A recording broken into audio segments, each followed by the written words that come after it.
Page 1. The egg hatches.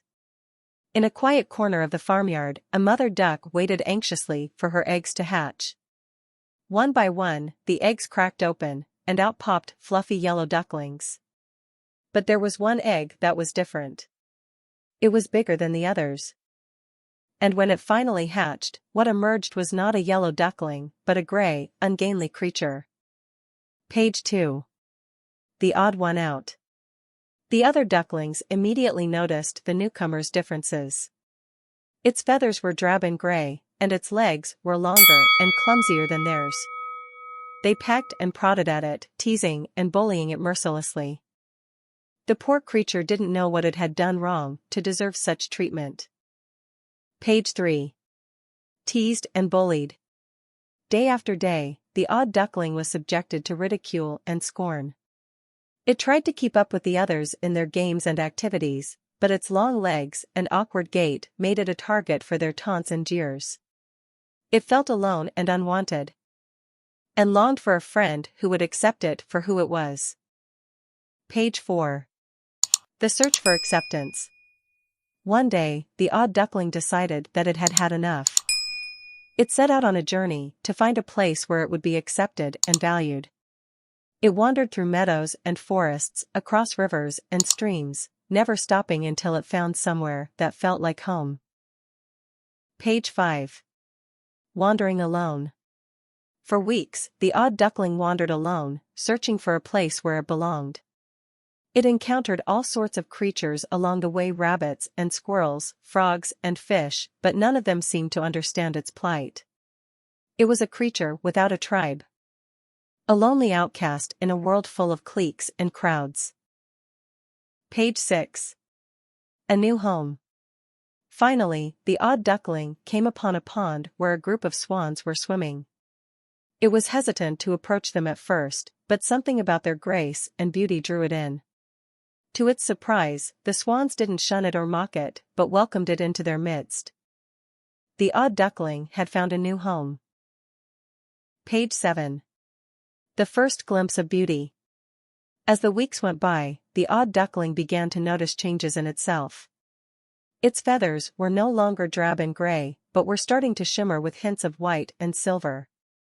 It didn't know what was happening to it, but it felt a sense of excitement and anticipation building inside. Page 8. A growing friendship. The swans welcomed the odd duckling into their flock, and soon it had made new friends. They swam and played together, sharing stories and laughter. For the first time in its life, the odd duckling felt like it belonged somewhere, like it was part of a family. Page 9. The arrival of spring. As winter gave way to spring, the odd duckling felt a restlessness growing inside it. Its body was changing rapidly now, and it knew that something big was about to happen. It spent more time alone, watching the world around it with growing wonder and curiosity. Page 10. The transformation begins. One day, the odd duckling woke up feeling different.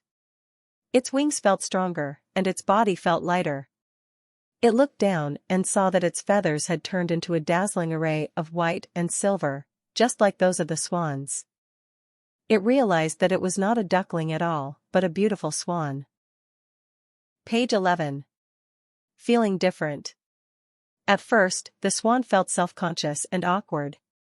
It was used to being the odd one out, and now it was suddenly the most beautiful and graceful creature in the pond. It didn't know how to behave or how to fit in with the others. But the swans reassured it that it was one of them, and they would help it adjust to its new identity. Page 12. A newfound confidence. As the days went by, the swan grew more comfortable with its new body and its new place in the world. It tried out its wings and discovered the joy of flight, soaring high above the water and feeling the wind rushing through its feathers. It felt powerful and free, and its confidence grew with each passing day. Page 13. The discovery of flight. The swan spent hours every day practicing its flying skills. It swooped and glided, looped and dived, reveling in the freedom and exhilaration of flight. It was amazed at how different the world looked from above, how much more vast and beautiful it seemed, and how small and insignificant its old troubles and worries now seemed. Page 14. A new perspective. From its new perspective, the swan saw that the world was full of wonders and possibilities. It saw new horizons to explore, new challenges to conquer, and new friends to make. It felt like it had been reborn into a world of infinite potential. Page 15. The return to the farmyard. One day, the swan decided to return to the farmyard where it had hatched. It wanted to see if its old family and friends would recognize it now that it was a beautiful swan. It flew over the fields and pastures, feeling a mix of excitement and trepidation. Page 16. Reunited with the past. When the swan arrived at the farmyard, it saw its old family and friends, the mother duck, the yellow ducklings, and the other animals. At first, they didn't recognize it, but then they saw how beautiful it had become. And they were awed by its transformation.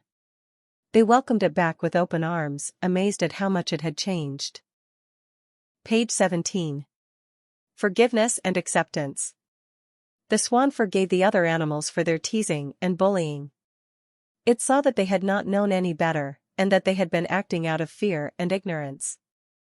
It was grateful for the lessons it had learned on its journey, and for the new friends it had made along the way. Page 18. A new beginning. The swan realized that its journey was not over. There were still new horizons to explore, new challenges to conquer, and new friends to make. It felt a sense of excitement and anticipation building inside it once again. And it knew that the future was full of possibilities. Page 19. The beauty of being different. The swan had learned that being different was not something to be ashamed of, but something to be celebrated. Its journey had taught it that there was beauty in diversity, and that every creature had its own unique strengths and talents. It felt grateful for its journey, and for the lessons it had learned along the way. Page 20.